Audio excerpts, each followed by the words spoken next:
En primer lugar, lo que vamos a hacer es garantizar un territorio seguro, con una frontera capaz de asegurar el cumplimiento del control de personas y de mercancías. Se ha formado, señorías, un grupo interministerial para plantear escenarios, opciones de reapertura de las fronteras, incluido un protocolo que defina el criterio de entrada en el territorio español y asegure el tráfico seguro y fluido. En segundo lugar, vamos a reforzar la movilización y el compromiso del Estado con Ceuta y con Melilla. Como saben, se están elaborando sendos planes especiales dentro del mandato que nos fija la Estrategia de Seguridad Nacional, con la participación de todas las instituciones, de todo el tejido asociativo de estas dos ciudades autónomas. Lo acaban de escuchar. El presidente del Gobierno ha confirmado esta mañana en el Congreso de los Diputados el compromiso de su Ejecutivo con Ceuta y Melilla. Pedro Sánchez ha confirmado además la próxima apertura de la frontera y ha defendido el paso dado por España en la cuestión del Sáhara para contribuir, según afirmaba, a solucionar con un conflicto enquistado desde hace 40 años. Buenas noches. Comenzamos así las noticias en la televisión pública.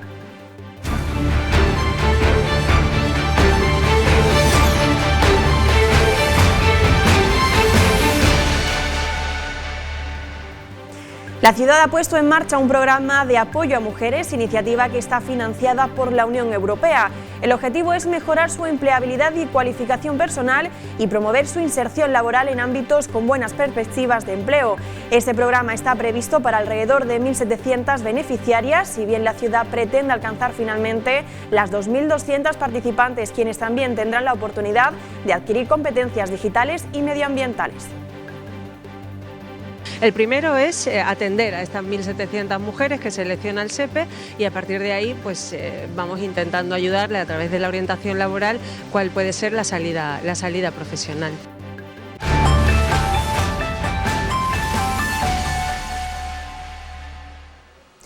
El presidente del Gobierno ha comparecido esta mañana en el Congreso de los Diputados. Pedro Sánchez se ha referido a la nueva etapa que se abre entre España y Marruecos.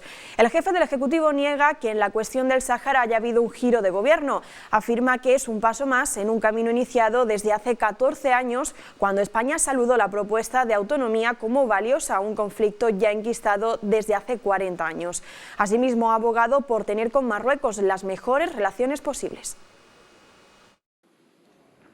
Se ha hablado mucho, señorías, en estos últimos días de un giro en la relación con la postura del Gobierno en Marruecos. Más bien, yo diría, señorías, que hay que hablar de un paso más en un camino que se inició hace 14 años, cuando el Gobierno español saludó la propuesta marroquí de autonomía como una contribución valiosa para la superación de un conflicto, no nos engañemos, señorías, que lleva más de 4 décadas enquistado. No hay tampoco, señorías, desinterés ni desatención hacia el sufrimiento del pueblo saharaui. Lo que hay es el propósito firme de contribuir a la superación para un conflicto enquistado hace medio siglo y sin perspectiva de resolución, al menos hasta el momento. Y todo ello dentro siempre del marco de Naciones Unidas y con el acuerdo de las partes directamente implicadas. Y lo que hay por añadidura es la voluntad de establecer con Marruecos las relaciones que corresponden a dos países vecinos con tanta importancia estratégica en el ámbito del control de la migración, de las relaciones económicas y comerciales, también de la lucha antiterrorista. El presidente del Gobierno ha confirmado además el compromiso del Estado con Ceuta y Melilla a través de los planes integrales que se están elaborando. Además, ha recordado que este viernes en Marruecos los ministros de Asuntos Exteriores de ambos países prepararán la reapertura de la frontera. El ministro de Asuntos Exteriores, Unión Europea y Cooperación va a viajar este viernes a Rabat para poner en marcha la hoja de ruta que consolida esta nueva relación. En primer lugar, lo que vamos a hacer es garantizar un territorio seguro, con una frontera capaz de asegurar el cumplimiento del control de personas y de mercancías. Se ha formado, señorías, un grupo interministerial para plantear escenarios, opciones de reapertura de las fronteras, incluido un protocolo que defina el criterio de entrada en el territorio español y asegure el tráfico seguro y fluido. En segundo lugar, vamos a reforzar la movilización y el compromiso del Estado con Ceuta y con Melilla. Como saben, se están elaborando sendos planes especiales dentro del mandato que nos fija la Estrategia de Seguridad Nacional, con la participación de todas las instituciones, de todo el tejido asociativo de estas dos ciudades autónomas, y este plan, lógicamente, irá acompañado de recursos económicos nacionales y provenientes de los fondos europeos de recuperación de la Unión. Estuve, como saben, en Ceuta y en Melilla el pasado mes de mayo de 2021, tras la llegada masiva de inmigrantes irregulares en muy pocas horas en Ceuta. El pasado 23 de marzo tuve la oportunidad de regresar y lo hice con una solución a los problemas que enfrentábamos. Reivindico, por tanto, señorías, el camino que hemos tomado, que es el de la política real, el del sentido de Estado, el de la estabilidad, la prosperidad y la seguridad de nuestro país y también de dos ciudades autónomas tan importantes como es Ceuta y Melilla. Al finalizar el debate en el Congreso de los Diputados, el presidente del Gobierno ha defendido la labor y el trabajo que está realizando el jefe del Ejecutivo ceutí por la convivencia en la ciudad. Ha sido en su respuesta a las críticas realizadas por Vox. He escuchado a Vox y también al señor Abascal ir a Ceuta y a Melilla y distinguir ciudadanos entre musulmanes y católicos o cristianos. Sí, dígale al señor Abascal, claro, como no está, no puede escucharme y, por tanto, no podrá responderme. Pero yo creo que eso es, señoría, justo lo contrario de lo que representa hoy la ciudadanía en Ceuta y Melilla. Y fíjese, señorías, ustedes antes han hecho una referencia al presidente de la ciudad autónoma de Ceuta, que no es de mi partido, que es del Partido Popular, para reprochar precisamente cuál es la posición que tiene el Partido Popular sobre la cuestión. Pues yo le diré que, aun siendo una persona distinta a mi partido político, reconozco la labor que está haciendo por la convivencia y la concordia de los ciudadanos de Ceuta en ese lugar. La consejera de Hacienda, Economía y Función Pública ha mostrado cierto escepticismo ante la posible apertura de la frontera con Marruecos. Kisi Chandiramani quiere conocer cuáles serían las condiciones en las que se aperturaría el paso fronterizo. La consejera de Hacienda, Economía y Función Pública, Kisi Chandiramani, espera que la reunión del viernes entre el Ministerio de Asuntos Exteriores y Rabat sea positiva para la próxima apertura de la frontera. Aún así, Chandiramani afirma que hay que conocer previamente las condiciones de esa apertura. Estoy un poco escéptica, porque después de 2 años de frontera absolutamente cerrada, me gustaría conocer cuáles van a ser las condiciones de apertura de la frontera antes de que esa apertura se produzca, ¿no? El cierre fronterizo con Marruecos ha tenido diferentes consecuencias en la ciudad, sobre todo una incidencia que ha repercutido en el aspecto económico, con diferentes valoraciones, según la consejera de Hacienda, Economía y Función Pública. El malo es el IPSI recaudación en la parte de la importación. Ese IPSI ha caído un 40% aproximadamente. El dato que considero regular es que nuestro PIB ha caído un 6,5% en el año 2021. La posible apertura de la frontera traería consigo la llegada de nuevo de los turistas marroquíes a nuestra ciudad. Desde el Centro Comercial Abierto recuerdan la necesidad de contar con una frontera abierta pero ajustada a derecho y con un respeto mutuo entre ambos países. Además, reconocen la importancia que tenía el turismo marroquí en los comercios locales. En Ceuta, en los últimos datos que veníamos dando a las distintas administraciones, el impacto que estaba suponiendo al año, lógicamente, estaba suponiendo un impacto medio en torno a un 20% de las ventas anuales del comercio de media. Y eso no quiere decir que habría comercio que tuviera un impacto del 40 o del 50 y otro del 10 o del 5, pero la media estaba por ahí.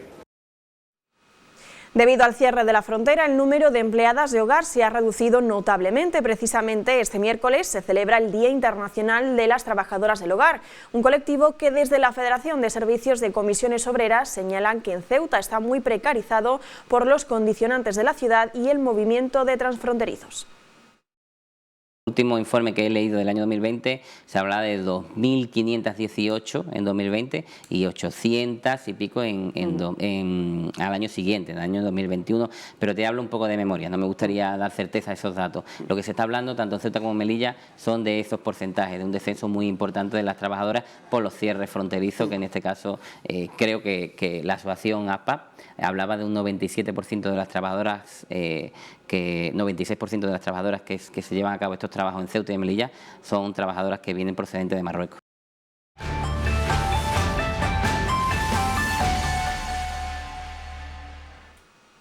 Hacienda ha pagado 3,51 millones de euros a Ceuta en concepto de entrega a cuenta en el presente mes de marzo. En lo que va de año, nuestra ciudad ya ha recibido por este concepto 10,5 millones de euros. Estos pagos se enmarcan dentro del sistema de financiación autonómica.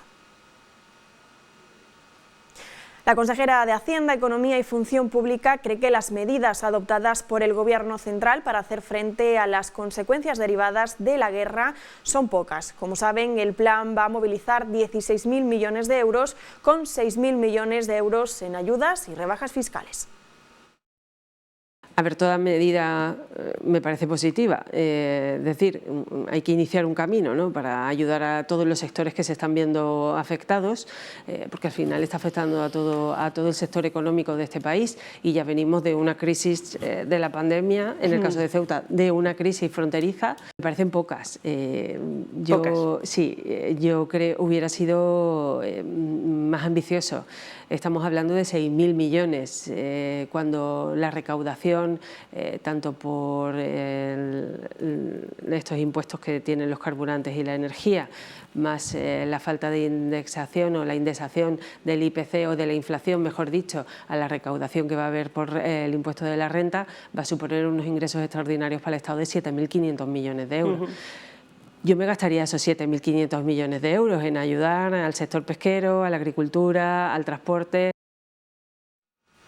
Y hemos preguntado a los ceutíes por las medidas adoptadas por el Gobierno central, concretamente por una de las medidas estrellas que entrará en vigor este viernes y que no es otra que la rebaja del combustible en 20 céntimos. Como estamos, los camiones, los trabajadores, los pobres, está bien que lo arreglen. Y si le rebajan un poquillo más, pues mejor todavía para los pobres y para nosotros. Me parece un poquito bien, aunque debería de bajar un poquito más, pero por algo se empieza. Pues lo veo muy mal, la verdad, aunque no tenga coche de momento. La verdad que está muy mal. Un engaño, totalmente, ¿no? Es lo que hay. Me parece muy bien, pero no es suficiente, porque además también no sabemos cómo se va a aplicar y lo mismo nos duele más la cabeza recuperar los 20 céntimos que pagarlo. Muy mal, porque mira, te explico, cuando fui a llenar yo hace un par de semanas estaba a 1,50, hace 2 días a 1,57. O sea, que vas a bajar lo que ha subido, entonces se va a quedar igual, no van a bajar nada, no va a bajar nada. Pues me parece muy bien porque era abusivo ya, vamos. Así que estupendo. Una buena noticia, hija, menos mal, ¿vale? No tengo coche ni nada, que a mí me da igual. A mí me parece muy bien. Contra más baje, mejor para nosotros, ¿no? A ver si sigue bajando la cosa. Lo que hace falta es que termine la guerra allí, que es por lo que está subiendo mucho en los combustibles. Hombre, lo veo bien, pero no el combustible nada más. Tienen que bajar la luz, tienen que bajar el agua y tienen que bajar el comestible también, que no es normal como se está poniendo la vida para los pobres. Pues yo lo veo bien, hija. Claro, bajar no como subirlo. Claro, es lógico. Me parece bien. Siempre que bajen, que sea para mejorar, todo lo que le bajen y ayuden a las personas que trabajan todo el día me parece estupendo. Volvemos con la consejera de Economía, Hacienda y Función Pública, ya que esta mañana ha visitado las instalaciones del antiguo Hospital Militar, donde se desarrollará el programa de apoyo a mujeres, una iniciativa financiada por la Unión Europea a través de los fondos Next Generation del Plan de Recuperación, Transformación y Resiliencia. La ciudad ha iniciado el primer programa de empleo para el apoyo a mujeres. El objetivo es ayudar a este colectivo a encontrar una salida profesional. La consejera de Economía, Hacienda y Función Pública, Kisi Chandiramani, explica que mediante esta subvención de más de 3,8 millones de euros, a través del SEPE se procederá a la contratación de más de 1.700 mujeres para hacer este diagnóstico. El primero es atender a estas 1.700 mujeres que selecciona el SEPE y a partir de ahí pues vamos intentando ayudarle a través de la orientación laboral cuál puede ser la salida profesional. Se les va a dar competencias digitales y competencias medioambientales en el ámbito de la sostenibilidad. Chandiramani anuncia que paralelamente, mediante el SEPE, también se pondrá en marcha diferentes talleres de empleo que permitirá la contratación de 62 personas. La realización de 4 talleres de empleo, uno tiene que ver con la adecuación del cementerio de Santa Catalina, otro tiene que ver con la jardinería y otro tiene que ver con diversos material de la ciudad autónoma de Ceuta, con los trajes de gala, y que suponen 1,8 millones de euros durante 1 año y medio de inversión, y donde se van a poder beneficiar de estos talleres de empleo de más de 62 personas.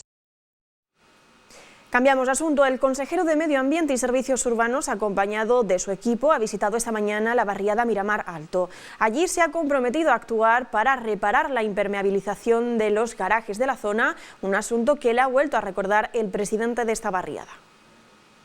Esta barriada tenía unos arcos que gracias a la ciudad también se quitó porque era un peso inmenso, y luego pues el patio que se sigue un poco mojando o un poco mucho, y que ya el consejero tiene conocimiento también y ha tomado buena nota porque abajo hay garajes y se ha levantado como 4 o 5 veces, pero parece ser que la impermeabilización no se hizo lo suficientemente bien, y esperemos que bueno, que si hay una otra oportunidad, pues que lo hagan lo suficientemente bien para que esa preocupación también los vecinos no la tengan. Tienen, como ha dicho, el problema de impermeabilización de los garajes, que es un problema bastante grande porque eso puede producir que el techo del garaje se venga abajo, pues va a ser una de esas actuaciones grandes que vamos a realizar, y ya les digo, en el momento que los técnicos valoren cuál es la situación, qué es lo que hace falta, actuaremos lo antes posible. El PSOE ha acusado al consejero de Medio Ambiente y Servicios Urbanos, Yamal Driss, de tener abandonadas a las barriadas de la periferia. Han puesto de ejemplo las viviendas del Grupo Rocío que han visitado este miércoles.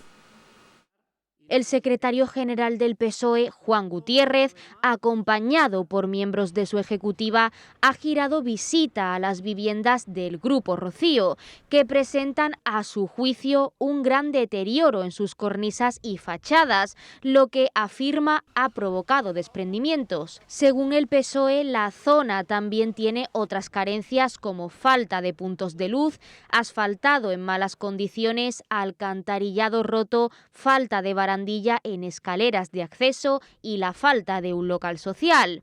Gutiérrez ha recordado que la ciudad ha recibido del Gobierno de España un montante superior a los 2,5 millones de euros destinados a ayudas para rehabilitación residencial y de vivienda social, así como para el programa de impulso a la rehabilitación de edificios públicos, y que están incluidos en el mecanismo para la recuperación y resiliencia de la Unión Europea.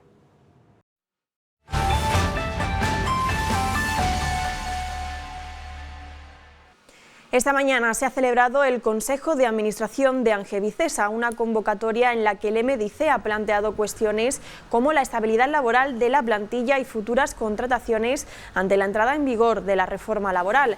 La formación localista ha preguntado sobre la situación de los más de 30 trabajadores contratados de forma temporal a través de la Bolsa de Trabajo y cuyos puestos cesarán antes del 1 de abril. El MDIC asegura que el Gobierno local ha optado por el despido de estas personas antes de plantearse un cambio en la modalidad de contrato, por lo que el grupo local exige contrataciones dignas. Pues esta nueva adaptación de la reforma laboral prohíbe la contratación en puestos estructurales, una situación que afecta a las bolsas de trabajo de organismos pertenecientes a la administración local. La consejera de Economía, Hacienda y Función Pública, Kisi Chandiramani, ha respondido así al MDIC y anuncia que la ciudad prepara ya oposiciones para cubrir estas plazas con personal fijo. Desde la propia consejería ya se estudia el número necesario de la plantilla y la dotación presupuestaria que conllevará este proceso. Trata al final de que la Administración tiene que acometer una reestructuración, vamos a llamarlo así, fundamentalmente en los servicios que son de 24 horas, que es donde más problemas estamos teniendo. Si las plazas están estructurales, lo que hay que hacer es dotarlas y preparar las oposiciones, los concursos o los procedimientos de acceso a la Administración pública que se determine. La ley permite, en este caso, que se contrate personal para sustituir bajas bajas, vacaciones o permisos. Entonces, mientras se dotan y se preparan esas oposiciones, pues lo que hay es que contratar a ese personal, ya sea a través de bolsa o un llamamiento al SEPE.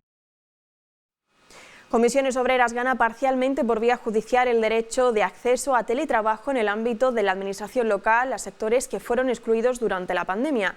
La Administración expuso para la negativa necesidades de servicio, alegación que al magistrado del caso ha determinado como concepto jurídico de carácter indeterminado a tenor de amplia jurisprudencia. El personal afectado son funcionarios con labores sanitarias, personal con funciones docentes y miembros de centros docentes. Entonces, lo que nosotros sí que pedimos a la Administración es que este tema se lo tome en serio, que tengamos un buen proyecto, un buen decreto, una buena organización y que tengamos todos los recursos disponibles para los empleados públicos para que realmente cuando vuelva a hacer falta, como se ha comprobado con anterioridad, tengamos esa herramienta perfectamente trabajada y con todos los recursos.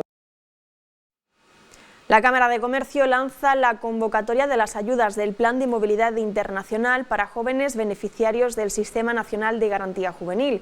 Está diseñado para mejorar la empleabilidad mediante acciones que fomenten la movilidad transnacional en el territorio de la Unión Europea. El programa ofrece becas de 3 a 6 meses para la realización de prácticas. Los interesados pueden contactar con la Cámara de Comercio. Cambiamos de asunto. Los trabajadores sanitarios han vuelto a convocarse frente a la Dirección Territorial del INGESA para denunciar el grave deterioro que a su juicio sufre la sanidad pública. Así lo explica la secretaria autonómica de SATSE, quien además afirmaba que continuarán las movilizaciones hasta conseguir una solución firme por parte del INGESA. Trabajadores pertenecientes al Sindicato de Enfermería y Sanidad de Ceuta vuelven a convocarse frente a la Dirección Territorial de INGESA para exigir soluciones y manifestar su frustración ante la situación de grave deterioro que, según afirma el sindicato, sufre la salud pública desde hace tiempo. El momento de pedir por nuestra sanidad para la mejora que nos merecemos, para que la ley de ratios se apruebe y podamos tener una cantidad adecuada de profesionales para atender a nuestra población, para que tengamos una anticipación, una jubilación anticipada y voluntaria para todo el personal, porque está pasando por muchísimos años de excesiva presión asistencial, muchísimo trabajo y un trabajo realmente penoso, y porque tengamos, entre otras cosas, la reducción de la jornada laboral semanal a 35 horas. El sindicato critica el abandono que sienten por parte del Gobierno, que, según afirma Muñoz, dejó de cumplir con sus compromisos tras alejarse el foco de la pandemia. Las reivindicaciones que se están haciendo a nivel nacional en estas concentraciones vuelven a incidir en todas las mejoras que se aplaudieron desde el Congreso de los Diputados en los momentos de la pandemia y que ahora tienen que ser refrendadas de una vez por todas por el Congreso de los Diputados.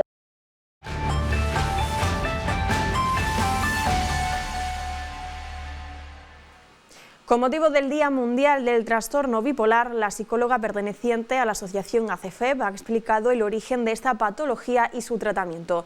Verónica García ha señalado que es necesario conocer más sobre un trastorno padecido por muchas personas. El trastorno bipolar, como cualquier otro tipo de problema de salud mental, lo importante es la combinación de distintas intervenciones, la farmacológica por un lado, pero sobre todo la psicoeducación y la psicoterapia. La psicoeducación se trataría de que la persona conociera su problema de salud mental y aprendiera a manejarlo para evitar así recaídas, estar alerta ante esos síntomas de alarma y sobre todo el apoyo de iguales y el grupo de iguales también sería fundamental. La Consejería de Asuntos Sociales ha organizado esta tarde en el Centro del Mayor una conferencia sobre la Semana Santa. La charla ha sido impartida por el cofrade Arturo Fuentes Cabrera, quien ha compartido la historia de los orígenes de esta tradición cristiana con todos los asistentes. El Centro del Mayor ha acogido esta tarde la conferencia organizada por la Consejería de Servicios Sociales sobre los orígenes de la Semana Santa de Ceuta. Esta actividad, impartida por el cofrade e investigador de la Universidad de Granada, Arturo Fuentes, se ha centrado en el origen y la evolución de la festividad y las distintas hermandades que la acompañan. Vamos a hablar esta tarde un poco de la historia de nuestra Semana Santa, los orígenes de nuestras hermandades y cofradías, de cómo nacieron, cómo surgieron hace ya 5 o 6 siglos, que son los que tienen las hermandades de historia en nuestra ciudad, y no solo cómo surgieron y cuál es el origen, sino también un poco la evolución que han tenido las hermandades hasta llegar a lo que hoy en día conocemos por nuestras hermandades, por nuestra cofradía y nuestra Semana Santa. El conferenciante ha destacado la importancia de conocer la historia de la Semana Santa de Ceuta. Ya que no se divulga, es una historia que se pierde, entonces la importancia de divulgar y de comentar y de hablar nuestra historia es importantísima para no perderla, ¿no? Para poder tener constancia siempre de que tenemos una historia, un pasado detrás, y que lo que tenemos hoy en día, por ejemplo en el mundo de las hermandades y cofradías, como es el caso, ¿no? Viene precedido de una serie de acontecimientos que le han ido dando su importancia, que le han ido dando su característica forma y su peculiar forma de ser, ¿no? Fuentes ha afirmado que su finalidad es transmitir a los asistentes el cariño que siente hacia esta festividad tan importante para los ceutíes. Vamos a estar hablando de hermandades como podríamos hablar de carnaval o de cualquier otra fiesta que tuviera arraigo en nuestra ciudad. Son nuestras características sociales, nuestras características culturales y no debemos perderlas. La forma de intentar transmitirlo es hablar con pasión. Este viernes tendrá lugar el alumbrado extraordinario con motivo del Ramadán. En total, 288.856 puntos de luces, más de 50.000 con respecto al año anterior, estarán distribuidas en 76 arcos, 5 guirnaldas y 4 letreros de felicitación. La ciudad ha instalado esta iluminación en zonas como El Príncipe, Avenida Capitán Claudio Vázquez, Benzú, Calle Chile y Vicedo Martínez, Bermudo Soriano, Virgen de la Luz, Ojadú, entre otras. Y el centro comercial Parque Ceuta regala calendarios de Ramadán con chocolatinas para tener un detalle con los más pequeños en sentido multicultural. Este tipo de iniciativas comenzaron en la Navidad con la misma intención. La iniciativa es el calendario Ramadán y ya está en marcha, que dice que hemos empezado ya con el reparto el jueves 24 de marzo de la semana pasada. Y bueno, ¿qué es? Que es un calendario lleno con 30 chocolatinas que representan uno de cada 30 días del mes de ayuno, que creo que se inicia este fin de semana. Iniciativa que busca resaltar la multiculturalidad y cuyo reparto de calendario con chocolatinas será hasta final de existencia, porque se trata de una aportación limitada. Importante, la cantidad es limitada, no tenemos aún algo más que lo que se ve aquí, pero la cantidad es limitada, así que se reparten a los niños hasta que ya no queda ni uno. En la Navidad ya hubo una iniciativa muy similar con el denominado calendario de Adviento, tal y como se conmemora en Alemania, de cuyo país es originaria la actual gerente de Parque Ceuta. Sí, en Navidad hicimos lo que es el típico, bueno, en los países nórdicos es el típico calendario de Adviento. De hecho, en mi patria, en Alemania, el calendario de Adviento es típico para Navidad, que empieza el 1 de diciembre, termina el 24 de diciembre, cuando es la noche de Navidad. Y pensamos que, bueno, viviendo en una ciudad multicultural como es Ceuta, pues ¿por qué no hacerlo? Pues para una cultura más, ¿no? Para nuestros vecinos, nuestros familiares, nuestros amigos y compañeros. Agentes de la Policía Nacional han localizado y detenido al autor de un delito de lesiones cometido el pasado 25 de marzo en la avenida Teniente General Muselera. La víctima, que presentaba cortes realizados por un arma blanca, fue trasladada al hospital universitario tras recibir auxilio por parte de los agentes. Los hechos ocurrieron el pasado 25 de marzo, cuando los agentes fueron alertados por los testigos del delito, que afirmaron observar cómo el autor se acercó a la víctima para luego golpearla en el pecho y posteriormente volver con un cuchillo con el que le realizó un corte en la cara. Tras recibir auxilio por parte de los agentes, la víctima fue trasladada al hospital universitario para atender sus heridas. Fue el día 27 cuando los agentes, que efectuaban una patrulla preventiva por la zona, localizaron e identificaron al autor, quien tras emprender una huida fue alcanzado y posteriormente detenido.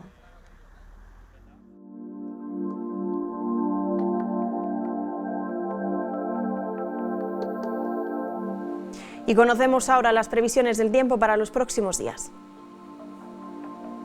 Para mañana jueves tendremos claros y nubes y alguna que otra precipitación. Las temperaturas máximas alcanzarán los 17 grados y mínimas de 13. El viento soplará de poniente. Para el viernes tendremos sol y nubes sin precipitaciones, con temperaturas que descenderán. Las máximas alcanzarán los 16 grados y las mínimas se mantienen en 13. El viento seguirá soplando de poniente. Pues ahora sí, ya nos vamos. Se quedan ahora con Jorge Castro y toda la actualidad deportiva. La información local regresa mañana. Sean felices. Adiós.